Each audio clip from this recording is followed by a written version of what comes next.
ሰላም ሰላም ሰላም እንዴት ናችሁ? ደህና ናችሁ አላችሁ ወይስ?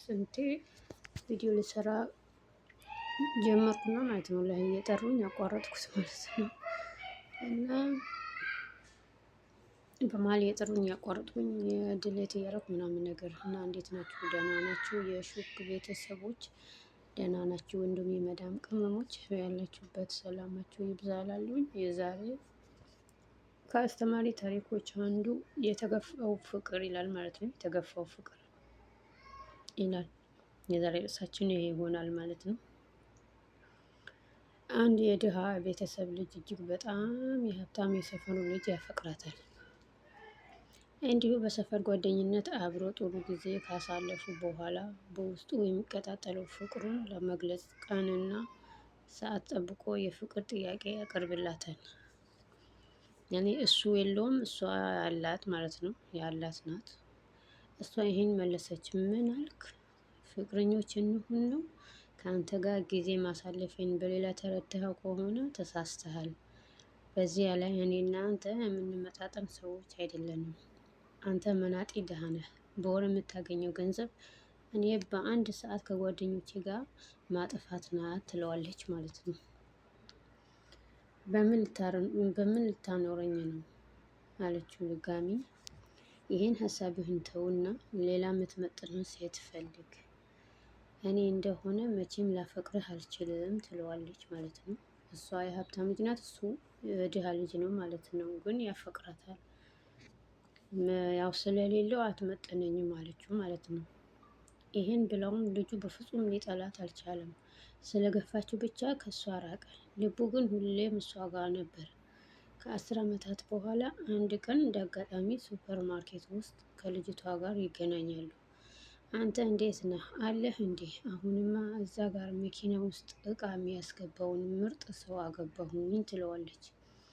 ምርጥ ሰው አገባሁኝ ስማርት ነው፣ በዛ ላይ በወር ስንት እንደሚያገኝ ታውቃለህ አለችው። ያለማናደድ ማለት ነው። ከዛ 15,000 ብር። ይህን በሚበልጥ ደሞዝ ካለ አሁንም እድሉን አለህ ብላ ሳቀችበት ማለት ነው። ልጁ ከ10 ዓመት በኋላ ይህን ቃል ከሚያፈቅራት ልጅ በድጋሚ መስማቱ አስለቀሰው። እንባዎቹን እየጠረገ ሳለ የልጅቷ ባል መጣና ጌታዬ ባለቤትን ተዋወቃት አለና ወደ ልጅቷ ዞረ። ይገርምሻል፣ ይህንን ሱፐር ማርኬት እና ሌሎች በሚሊዮን የሚቆጠሩ ካፒታል ያላቸው ድርጅቶች ባለቤት የሆነው አለቃዬ እሱ ነው። እስካሁን አላገባም። አንድ በጣም የሚያፈቅራት ልጅ ነበረች፣ በንጹህ ፍቅር የወደዳት። ልቧን ግን ማሸነፍ አልቻለም። እንዴት ያለ መልካም ሰው መሰለሽ! መቼም እሱን ያገኘች ሴት በሁሉም ነገር ፈጣሪ የባረካት እድለኛ ሴት መሆን አለባት አላት። ከዛ ልጅቷ በቆመችበት ድርቃ ቀረች። እንዲህ ሲላት ማለት ነው፣ እህቴ ከዚህ ጅል ተማሪ። በገንዘብና በፍቅር መካከል ምርጫ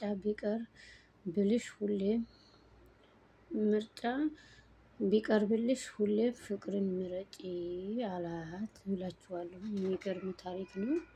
ልጅቷ የሚያፈቅራት ሳይሆን ገንዘብ ያለው ስለፈለገች ነው። አንተ አትመጥነኝም፣ የምትመጥንህን ሴት ፈልግ ብላ አለችው።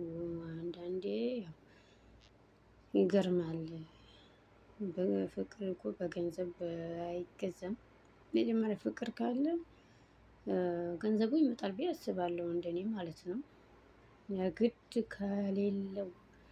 ካለው ሀብታም ካልሆነ እንደዛ ሳይሆን ከሰራ ስራ ወዳድ ከሆነ ምን ችግር አለው ነው። ይሄኔ አንድ ቀን ያልፍለት ይሆናል እኔ አምናለሁ ማለት ነው። በእርግጥ አንዳንዴ ያለው ሰው ችግር እኮ ነው፣ አስቸጋሪ ነው። ያለው ሰው አስቸጋሪ ነው ስላለው ብቻ አንዳንዶቹ እንደ ሰራተኛ የሚያደርጉ ሰዎች አሉ፣ ሚስቶቻቸው ማለት ነው። ስላለው ብቻ ያከብረኛል አይደለም። ኦቨር ያላቸው ሰዎች በቃ ምንም እንጂ አላውቅም። አንዳንዴ ማሰቢያቸው ድፍን ነው የሚመስለኝ፣ አስተሳሰባቸው ማለት ነው። ሁሉም ነገር በገንዘብ የሚያገኙ ይመስላቸዋል። እና በጣም የሚገርም ታሪክ ነው። ገርሞኛል በጣም በጣም። እና ዋናው ነገር ጤና ነው ማለት ነው። ያልፋል። አንድ ሰው በነበረበት እኮ አይቆይም ወይ የተሻለ ደረጃ ይደርሳል። የተሻለ ደረጃ መድረስ እንኳን ካልቻለ ያው እንግዲህ ባለው አቅም ይኖራል ማለት ነው። እንግዲህ እሷ ፍቅርን ሳይሆን በገንዘብ ነው የመረጠችው ማለት ነው። ምንም ማድረግ አይቻልም፣ ጊዜው ነው መሰለኝ። ገንዘብ አያስፈልግም ሳይሆን መጀመሪያ ገንዘብ ብላ ከመጣች እንግዲህ ያው ፍቅራቸው ራሱ የሆነ እንደ ያስጠላል፣ ይደብራል። አንድ ሰው ብቻ የሚወድ ከሆነ አስቸጋሪ ነው። ወደፊት የሆነ ኑሮ ሲኖሩ ምናምን ብቻ ከባድ ነው እንደኔ ማለት ነው። ሁለቱ ተዋዶ ተፋቅሮ አንድ ላይ ሲሆኑ በጣም አሪፍ ነው ብዬ አስባለሁ ማለት ነው። የግድ ሀብታም ካልሆነ የሚለው ነገር ደግሞ ያን ያህል ግዴታ አይደለም እንደማለት ነው። የአንዳንዱ ሰው ፍላጎት ይለያል። አንዳንዱ እንደኔ ድሃው ምኑ ይላል። አንዳንዱ ደግሞ አረ እኔም ድሃ እሱም ድሃ ምናምን ይላል። ብቻ የራሳችን መስፈርት የተለየ ነው። አንዳንዱ ደግሞ በእምነቱ እንዴት ነው ጠንካራ ነው ወይ ምናምን የሚል አለ። ከምንም በላይ መጠየቅ ያለብን በእምነቱ እንዴት ነው ጠንካራ ነው ወይ? በእምነቱ ጠንካራ ከሆነ ሌላው ከኋላ ይመጣል ማለት ነው። እንደኔ ያው ሌላዎቹ የሌላ ሰው ሀሳብ እንጃ ብቻ አላውቅም። መጀመሪያ እምነቱ ጠንካራ ከሆነ ሌላውን ነገር ቀላል ነው ብዬ አስባለሁ ማለት ነው። ብቻ እምነቱን ብቻ ይበቃል እያልኩኝ አይደለም። እምነቱ ጋር ጠንካራ ከሆነ ሌላዎቹ ነገር ማስተካከል ይችላል ለማለት ፈልጌ ነው ማለት ነው። እና አንዳንድ ታሪኮች ይገርማሉ።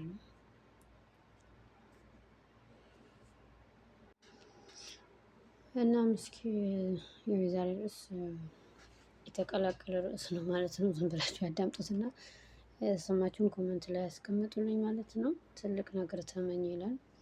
በአእምሮ ውስጥ ትልቅ ነገር አስብ። ምክንያቱም አብዛኛው ጊዜ እኛ ምን ሆነው በአእምሯችን ውስጥ በሚስጥር የምናስበው ነው። ለዚህም ነው ሰዎች የሚታዩበት ቦታ ሳይሆኑ የማይታሰቡበት ቦታ የሚደርሱት።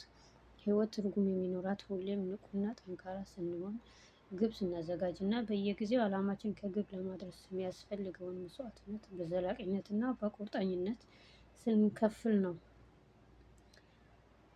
ብዙ ጊዜ ደስታ ማጣት በህይወት ግልጽ የሆነ ትርጉምና አላማ ከማጣት ይመጣል። እያንዳንዱ የሚገጥሙ ፈተናዎች ህይወትን ተወዳጅ የሚያደርጓት ማጣፈጫ ቅመሞች ናቸው። ህይወትን ትርጉም ያላት የምናደርጋት ደግሞ የሚሰነዝሩብንን ፈተናዎች በብቃትና በስሌት መቋቋም ስንችል ነው። ለመለወጥ ካሰብን ግልጽ የሆነ ግብና በራስ የመተማመን መንፈስም ሊኖረን ይገባል። ስኬታማነት አንዱ አስፈላጊ ምስጢር በራስ መተማመን ነው። በራስ መተማመን አስፈላጊ መሳሪያው ደግሞ የማያቋርጥ ዝግጁነት ነው። በራስ ላይ እምነት ማጣት ከሌሎች ውጫዊ እንቅፋቶች ይልቅ የአንድን ሰው አቅምና ችሎታ ሽባ ያደርጋል ማለት ነው። አዎ በራስ መተማመን በጣም ትልቅ ነገር ነው። በራሳችን የማንተማመን ከሆነ እኮ ያሰብነው ነገር ላይ አንደርስም። እንዴት እንደምናደርገውም የሆነ ግብም አላማም አይኖረንም ማለት ነው። እና በራሳችን መተማመን አለብን። ይሄ ነገር አደርገዋለሁ፣ እኔ ይሄንን መስራት እችላለሁ፣ ማድረግ እችላለሁ የሚለው ቃል አእምሮአችን ላይ መፍጠር ማሰብ መኖር አለበት ማለት ነው። ሰው የማይችለው ነገር እችላለሁ ከተባለ የማይቻል ነገር የለም ማለት ነው። ስለዚህ ኧረ እኔ እንኳን አልችልም፣ ይሄንማ ከባድ ነው፣ ይሄ አልችለውም፣ ይሄ እንደዚህ ብዙ ሰዎች እንደዛ ይላሉ። እየቻሉት የሆነ ፍርሃትን ምናምን ነገር ተጨምሮ ይሄማ አልችልም የሚሉ ሰዎች አሉ። እችላለሁ ብለው ከተነሱ የማይቻል ነገር የለም ማለት ነው። ዋናው ተስፋ ሳይቆርጡም መቀጠል ነው ማለት ነው። እንደዚህ የሆነ አላማ ሲኖረው የወደቀ እየተነሳ ነው እንጂ ማንም ዝም ብሎ ዘሎ ወደ ስኬት የደረሰ የለም ማለት ነው። እና በራስ መተማመን ካለን ያሰብነው ሁሉ ይሳካል ማለት ነው። የዛሬ ርዕስ እንግዲህ ያው ሁለት አይነት ርዕስ ነው። የተገፋው ፍቅርና ትልቅ ነገር ተመኝ ይላል ማለት ነው እላችኋለሁ። የዛሬ እዚህ ላይ ያበቃሁኝ። በቀጣይ ቪዲዮ እስከምንገናኝ መልካም ጊዜ እላችኋለሁኝ። የተሰማችሁን ኮመንት ላይ ጻፉልኝ። ሼር፣ ሰብስክራይብ፣ ላይክ አድርጉ። እስኪ ተያይዘን እንደግላችኋለሁኝ የመዳም ቅመሞች እርስ በራሳችን እየተያየን እንጂ ከላይ ያሉትማ እኛን ዞር ብሎ አይሆንም ማለት ነው።